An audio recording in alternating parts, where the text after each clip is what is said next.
अकोला जिल्ह्यातील अकोटफैल येथील दमाणी हॉस्पिटल ते अकोटफैल पोलीस ठाण्यापर्यंत बांधण्यात आलेल्या पेव्हरसाडी नाल्याचं काम गेल्या 6 महिन्यांपूर्वी करण्यात आलं होतं। मात्र 6 महिन्यातच नाल्यावरील स्लॅब तुटला आणि पेव्हर्सही उखडल्यानं कामाच्या गुणवत्तेवर प्रश्नचिन्ह निर्माण झाले आहे।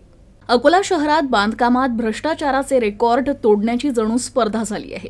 निकृष्ट दर्जाची कामे करून जनतेच्या पैशांची लूट चालू असताना हा सर्व प्रकार वरिष्ठ अधिकारी निमूटपणे पाहतात, मात्र कारवाई करत नाही। ही अतिशय गंभीर बाब आहे।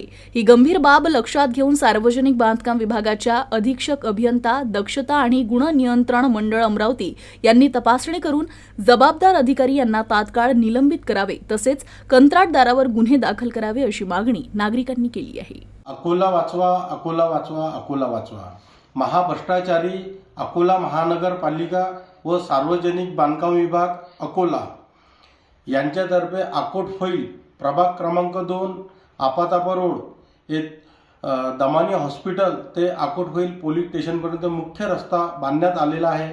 त्या मुख्य रस्त्याच्या बाजूला पेव्हर्स बसवण्यात आले होते आणि मुख्य नाला बांधण्यात आला होता, परंतु 6 महिन्या अगोदरच ते पेव्हर्स आणि नाला बांधण्यात आलेला आहे, तिथं बसवण्यात आलेले आहे। परंतु 6 महिन्याच्या आतच ते पेव्हर्स आज तुटून गेले आणि 2 फूट खाली खचून गेलेले आहे आणि तसेच त्या नाला जो आहे तो निकृष्ट दर्जाचा सिमेंट आणि पाणी त्याच्यावर मारल्या गेलेलं नाही आहे, तर ते ढापेही तुटलेले आहे जागोजागी।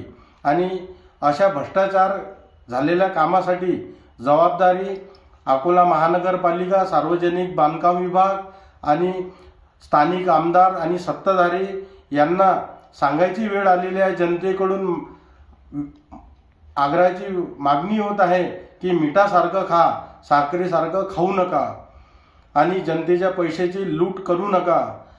तर आज हे भ्रष्टाचार झालेला आहे मोठ्या प्रमाणात।